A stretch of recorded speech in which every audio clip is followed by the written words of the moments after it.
một hai ba bốn một hai ba bốn một hai ba bốn một hai ba bốn một hai ba bốn.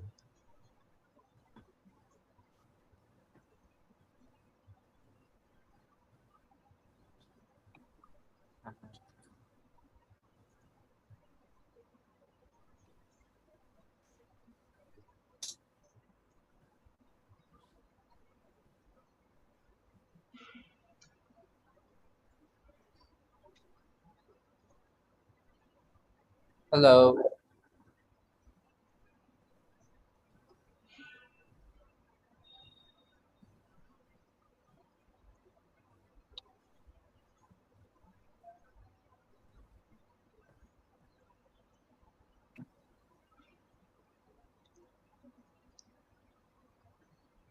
Tôi vẫn chưa bị bạn hello à?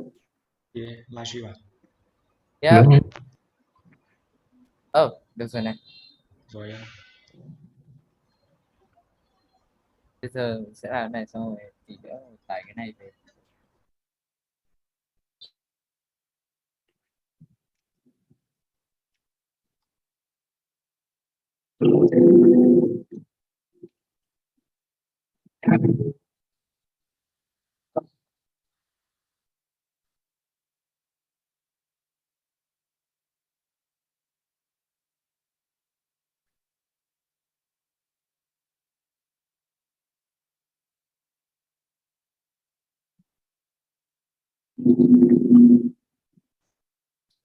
Cái việc tập qua chứ hay là thế nào?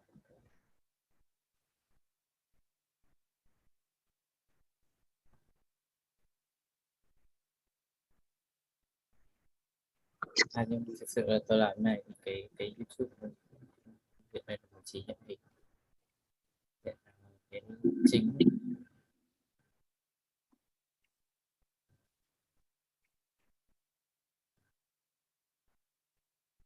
để này xong YouTube mà nó có thu âm được không? nó có thu âm được ấy. Đấy cái này là được rồi, không có các hình nữa. Tất nhiên là nó sẽ chậm vài giây so với cái thời gian mình nói thực.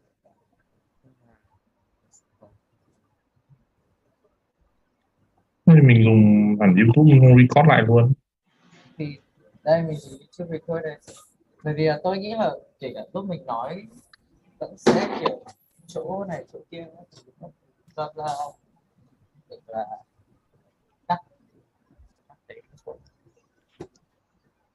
Chắc không sao đâu, nãy tôi nghe rồi này.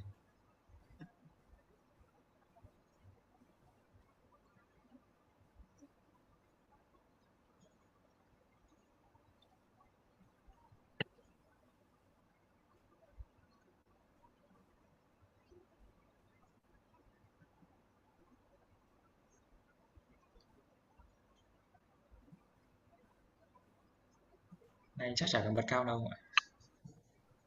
nếu mà các ông thích bật cam kiểu nói tôi có một cái góc ở trên này này. Nó cũng không tiện lắm. Cái cần là thuyết trình. Ok thì có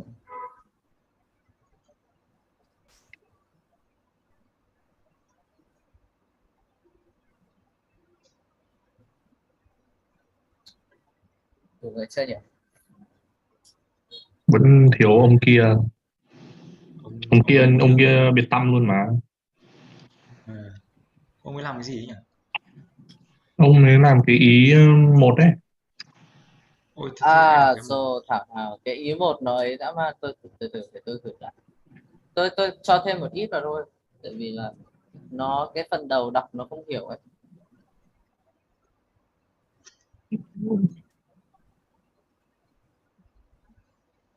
Xem nào.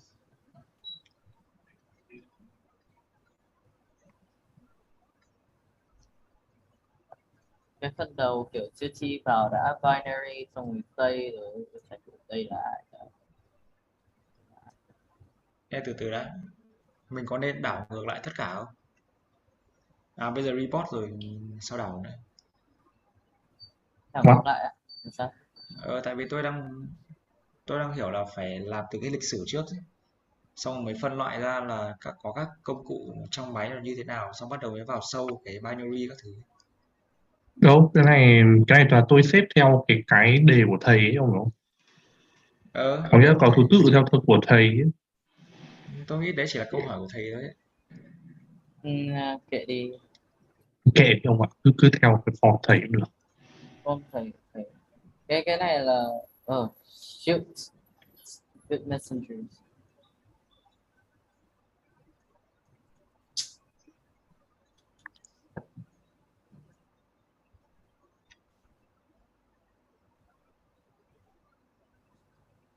Let's post in the chat. What do you mean?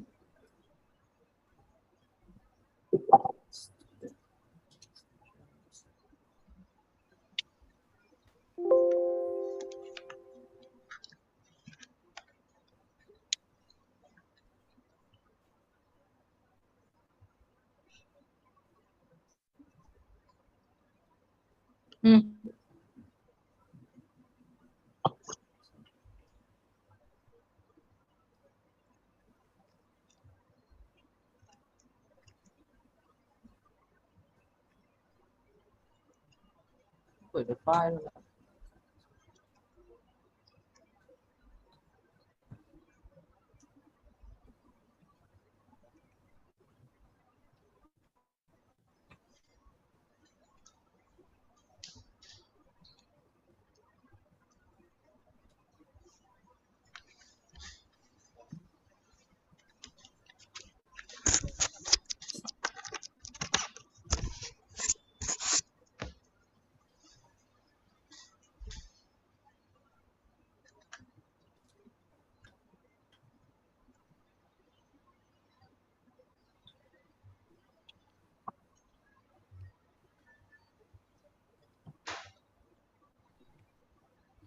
Thế là chúng ta cứ đợi kìa.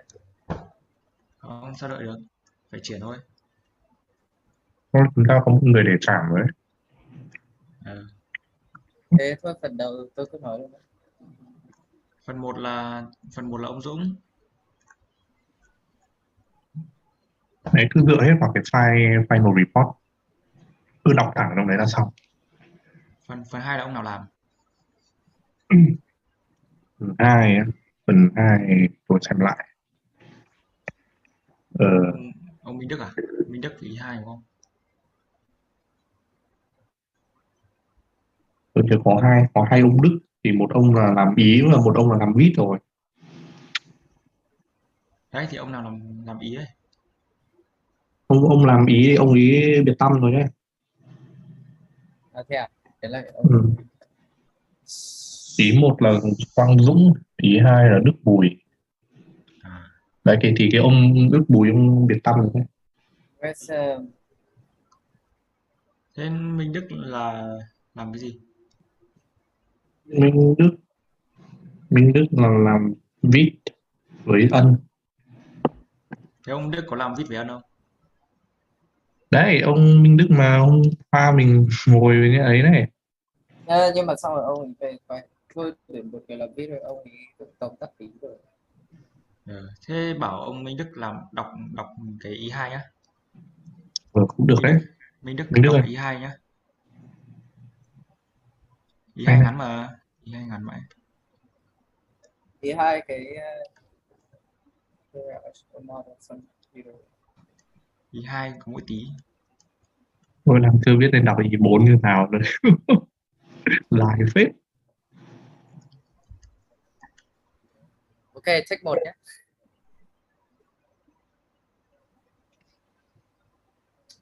Đức ơi, bấm mic Đức ơi. Có cần một cam không ta? Giới thiệu check kìa để một em check một back.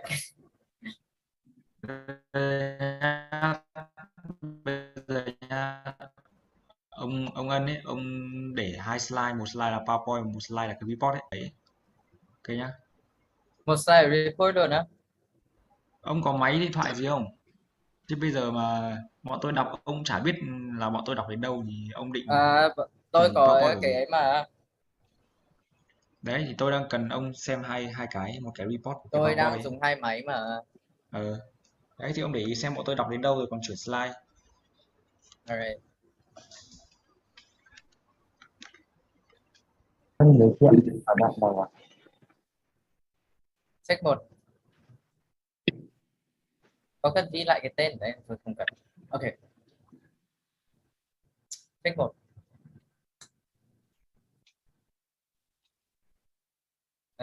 Greetings to từ phải nghĩ là nói thế nào đã, nói thế nào bây giờ nhỉ? Thì mở đầu cứ hello everyone, welcome to my group. My group is my group one. Welcome to my group one. Today I'm gonna present with everyone about computer architectures. And the main Okay. đấy kiểu đấy, tự nhiên trong đầu nghĩ ra được thế nào thì nói thế đấy. Ok, lại nha. Take 2. Hello everyone. Welcome to our group presentations on computer architectures. So today we want to talk about the general introductions to computer systems and the histories of computers. Okay, let's look at the overview of what we're talking about today. So for the overviews, first of all, we want to talk about the concept of the electronic computer. Second, second, we want to talk about the articles, models on computer. Third, we want to classify some computers based on their functions or size. And lastly, we want to talk about the development histories of computers. So we'll move to the first part. I hereby leave the stage for Sutton to present the first part, concept of the electronic computer. Okay, so I talk about concept of the electronic computer.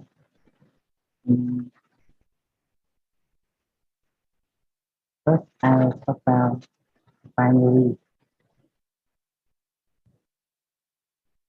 In the last, they discovered the binary checking, which implies physical code by zero and logical field or. Ê không ạ, từ từ, tôi đang không thu được cái mic của ông ấy. Mic như kiểu bị bí không ạ? Mic ông dài quá. Là dài nữa. Mạng ông làm sao? Thế này được chưa? Tôi nghĩ là làm lại bởi vì có mất một số cái. Nhưng rồi cười đi, cứ ấy cái đi. tôi định cái đoạn này là tôi để thế này nhá. Tôi nhớ với sự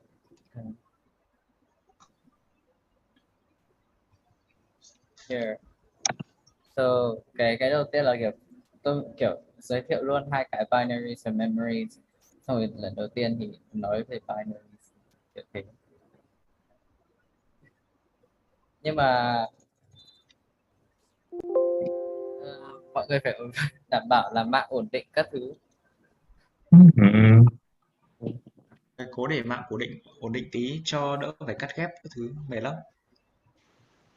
Nếu mà ổn định là làm đi một đường luôn, không phải làm gì luôn. Nghe là nghe được rồi chứ. Ok nhá. Ok, bình thường hơn rồi đấy. Làm lại đi.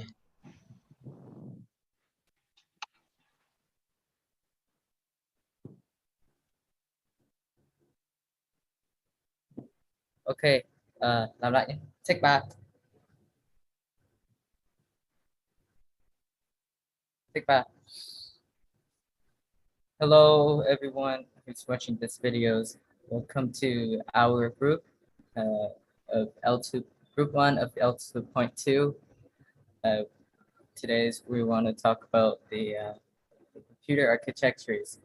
We want to talk about the general introductions to computer systems and the histories of computer. So let us begin. So here's the overview of what we're going to talk about today. First of all, we want to talk about the concept of electronic computer. Second, we want to talk about the hierarchicals model on computer. The third, we want to classify some types of computers for you guys. And lastly, we want to talk about the development and histories of computers. So my name is An, and this is just the overview of what we're talking about. Let's go in depth. So the first concept, the concept of the electronic computers, I want to leave the stage for Zung. He'll talk about the first concept. So Zung. Okay, thanks. And I will talk about concept of the electronic computer. In this part, there are two main ideas. First is the binary, and second, memory. Okay. In binary, in the past, they discovered the binary coding, which employ logical false or 0 and logical true or 1. These two mainly discrete numbers. This was the most reliable method. Second, circles were short to represent a great number of discrete values were more susceptible to noise, and this allows them to use vacuum to amplify to logical tasks. They represent logic 0 with a negative power supply voltage and logic 1 with a positive power supply voltage. And the last, if the input voltage were at one of the extremes, the output voltage of one of their logic circuits would be at one of the extremes.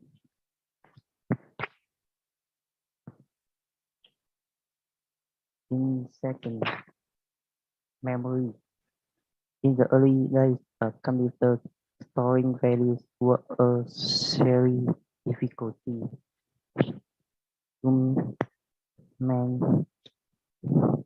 Magnetic core memory was revolutionary because it allowed for proprietary access to all memory regions, and the glamorous fear of the coarse exposure was employed to store a bit scalpel through the course.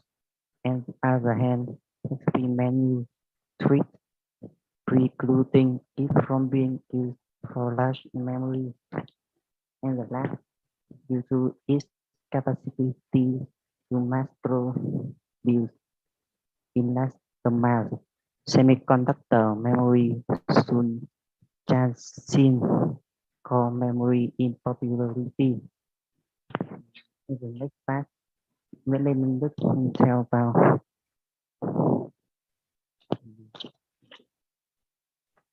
So hi, my name is Minh Đức, and I'm going to talk about the hierarchical model on the computer. First one is the definitions. A hierarchical model is a data model in which the data are organized into a tree, such as structures, and the data of this model are stored as records which are connected to one another through links. So how was it found? In 1992, the content of hierarchical data structure was first explored in print. As relational data model become de facto norm, the hierarchical data model lost traction. In the end, it revived in the late 1990s with the appearance of XML, and is still used for storing geographic data today. Some examples for this hierarchical model is employee information might be stored in a table with attributes column similar to hand number, first name, last name, and department number. And the second examples is the organization might keep track on computer tackle in a separate table that contains the periodical number, type, and stone of each item. As you can see in the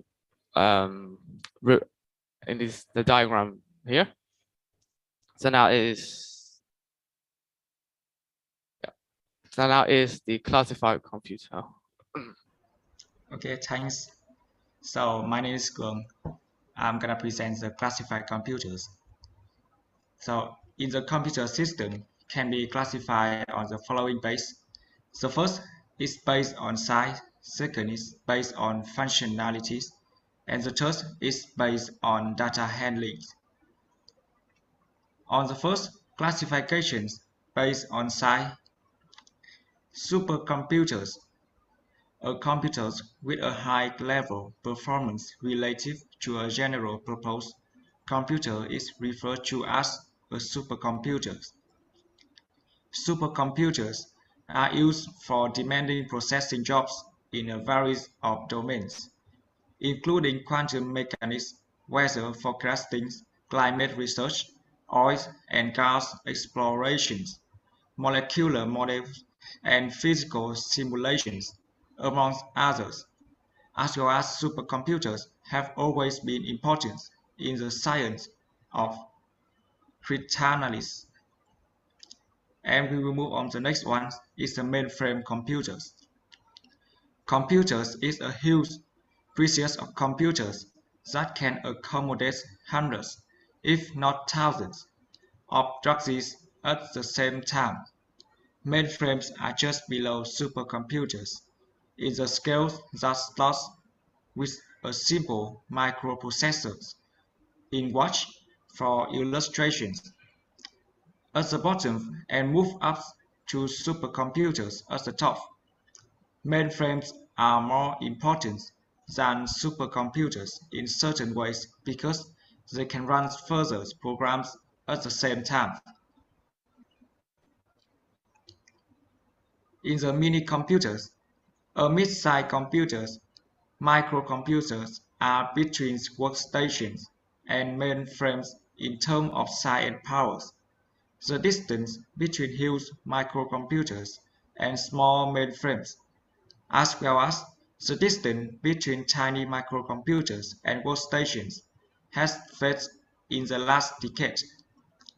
A mini-computer, on the other hand, is a multi-processing device that can accommodate anywhere from 4 to 200 people at the same time. In microcomputers, a microcomputer is a compact, low-cost computer having a microprocessor as its central processing unit. It consists of a single-purpose circuit board with a microprocessor, memory, and minimum I/O circuitries. Mainframes and microcomputers, which attach these systems, were significantly larger, more delicate to maintain, and more precious. They laid the groundwork for today's microcomputers and smart devices that we use daily. In the second classification based on functionalities, we have the first is the servers.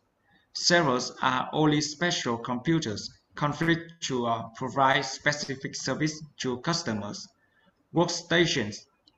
These are mostly computers designed to be used by one user at a time. Information applicants.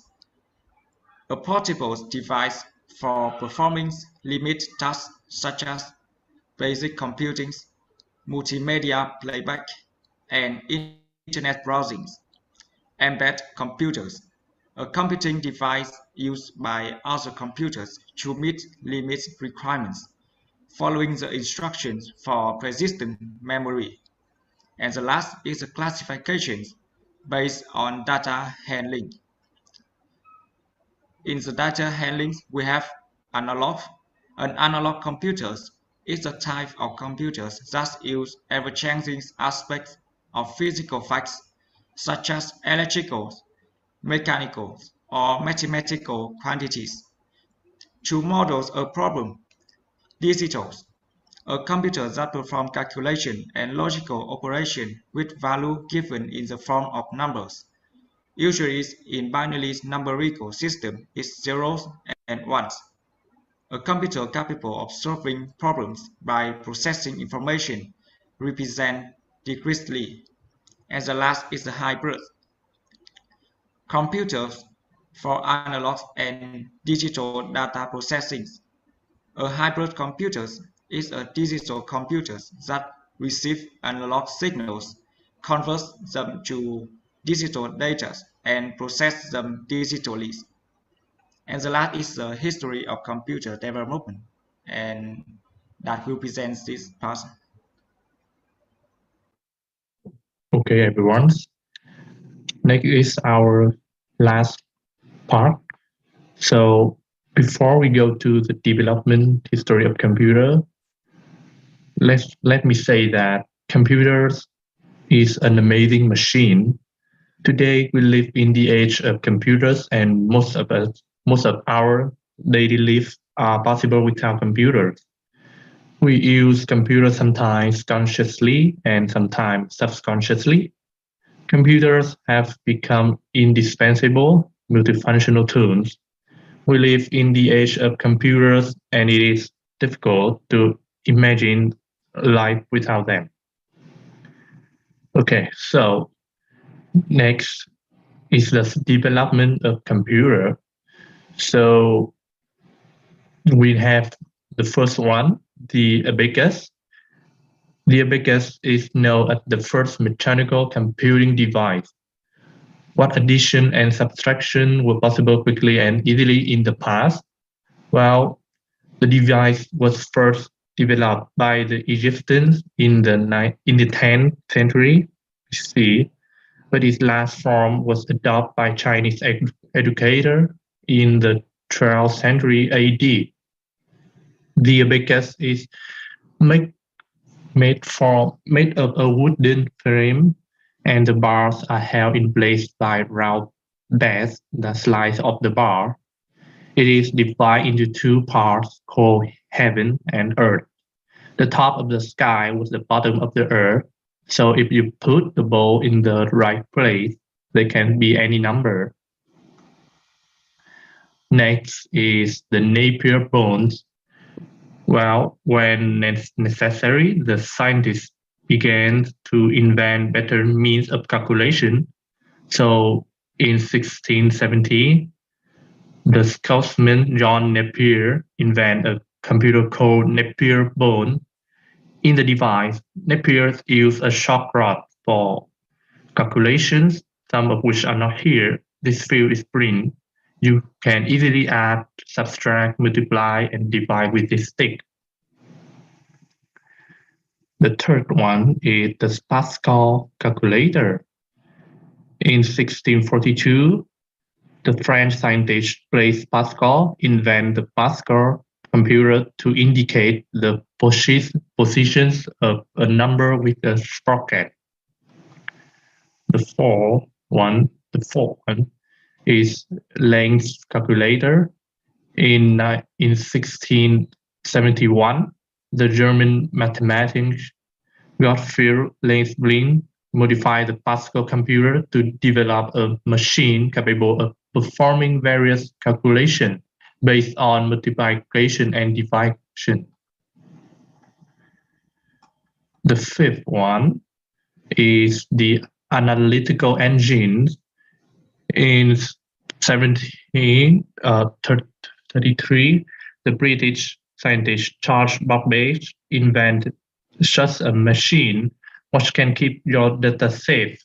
This device was called the analysis engine and was considered the first mechanical computer.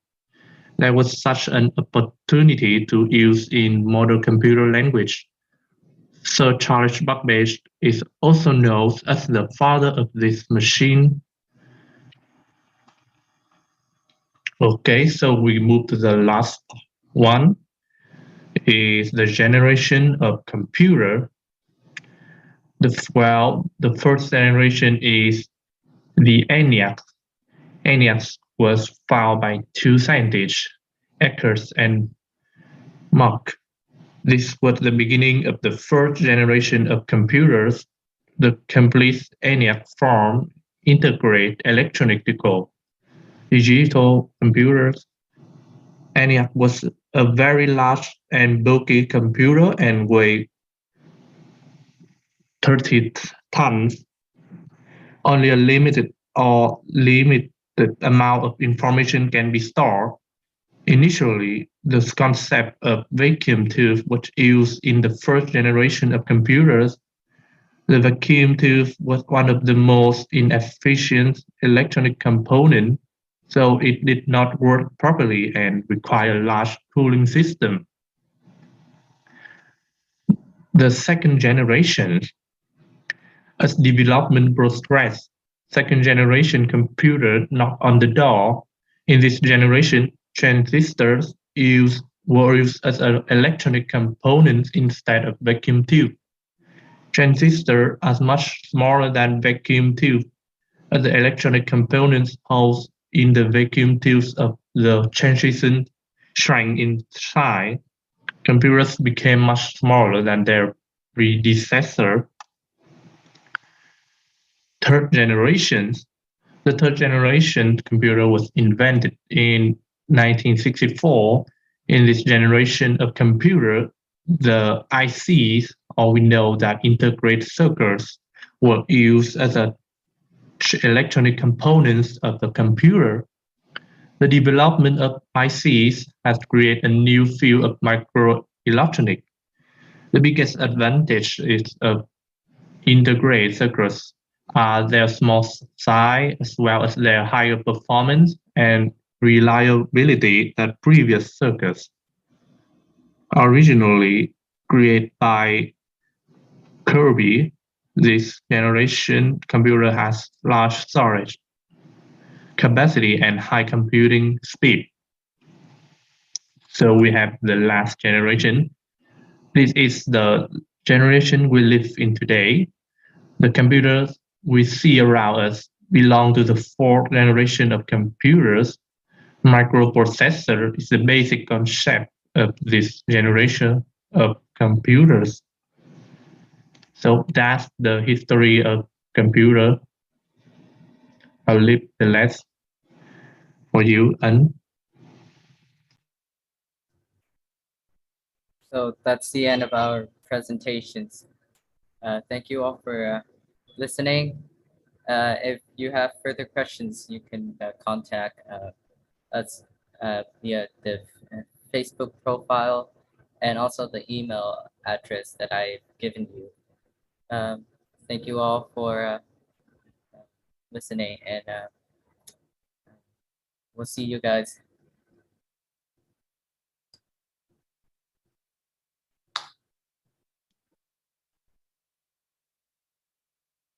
Okay. Yeah. Thế là hết rồi ấy. Nhanh phết Bây nhỉ. giờ là Ơn mà từ với ông ơi, cái file cái phần của tôi có một đoạn nó đang hơi bị lỗi. Ông chỉnh lại đi nhé.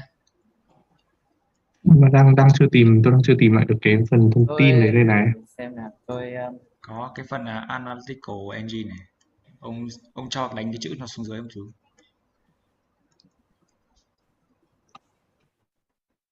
sau cái này Đợi tí. sẽ download cái video này xuống rồi tôi sẽ chỉnh cả tiếng nữa này, chỉnh lại tiếng lẫn hình. Không biết hình cái nó đã bị lệch không nhỉ? Nó bị lệch thì tôi sẽ kéo lại được, tôi nghĩ là tôi sẽ kéo lại được, kéo được tiếng với cả hình về với nhau. Đang có một vấn đề ở cái đoạn này. Lúc mà tôi thuyết trình ấy, mấy ông xem ảnh ở trong nhóm ấy, đang có một vấn đề là cái tên nó đang chưa rõ tên của ai ở cái phần JW ấy.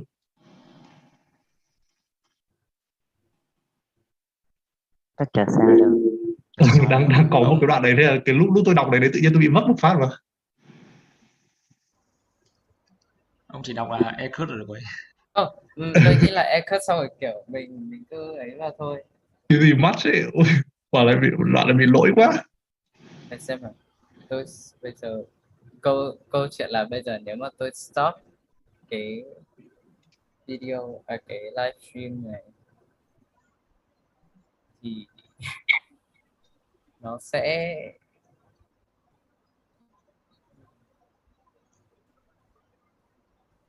live on YouTube này, bây giờ làm sao để stop này nhé. Ok. Wait, what? How do you stop this?